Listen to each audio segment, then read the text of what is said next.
Thank you, Mr. Chairman. Absolutely important hearing. First, this is a cycle, and I've found a I didn't develop it, but found a very interesting chart that shows the water situation in the West over the last 1,200 years. And what it shows is up and down. And we are at the second lowest point that we've been. The last one was around 1,500. Interestingly, the West was settled and developed during a period of relative high water. And we're now in a situation where we're at this low point. One of the questions is, will the low point, historically, these drought periods lasted about 20 years. The question is the climate change effect going to make it a much more permanent kind of situation? But anyway, I'd like to submit this chart for the record. Without objection. Second observation is that the amount of water in the world is constant. It never changes, hasn't changed since the dinosaurs. The question is, where is it? Unfortunately, right now, it's in a lot of places where it doesn't do you any good.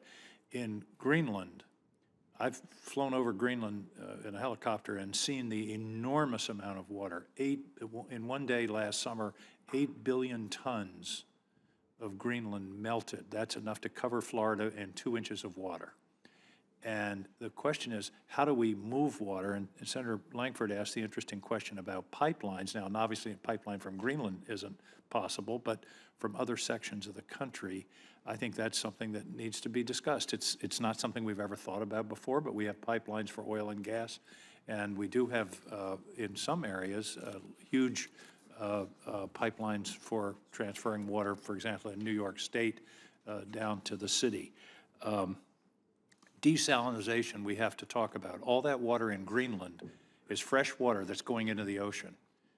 So I guess, Mr. Hall, how feasible is a massive how feasible and economically viable is massive desalinization from the Pacific Southwest into this region to alleviate this problem? Is that just fantasy, or is there a possibility that is something that we could invest in and it would make a difference? Thank you, Senator King. As a water resource engineer, I'll tell you that we like to build things, and we have studied lots of possibilities, and some we've implemented, some were good ideas, some turned out not to be so good ideas, and some are just not cost effective.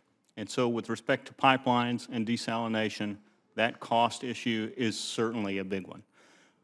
Some of the most expensive water in the West, on the order of $2,000 an acre foot, comes from the desal plant that was recently completed, I think recently in the last 5 years or so, at Carlsbad in San Diego. And for San Diego, who is at the end of the Colorado River water distribution system. But also adjacent to the ocean. And adjacent to the ocean, with, in fact, an already existing outfall to help dispose of the brine at a lower cost. It made sense as part of a resilience portfolio for the city. And in some other targeted areas, desal does make sense. But to reach the kind of scale to relieve this whole region is not really feasible. Is that your suggestion?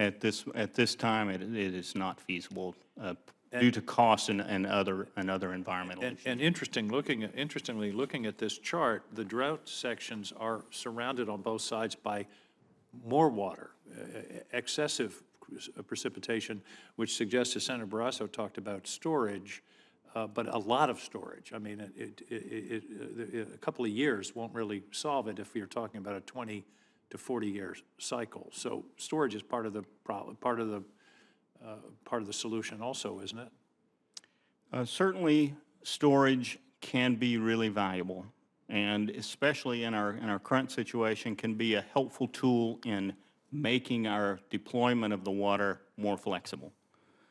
In most of the West, frankly, there isn't enough water to fill the storage. Today. But I'm talking about in the 80s, there was a excessive rainfall in the West, which if we could have captured that and held it for 20 years, it have helped. Let me ask one other, not a question, but just an observation. Fascinating experiment going on in California now of building solar panels over canals, which will generate electricity but also diminish evaporation. If you could build a solar farm on top of Lake Powell, you could supply electricity for all of the West and diminish the enormous water loss to evaporation. I'm not ready to undertake that project, but I think we've really got to think in new and different ways here, because this is, as many people say, unprecedented. At least it's unprecedented in the last 500 years. Thank you all for your testimony.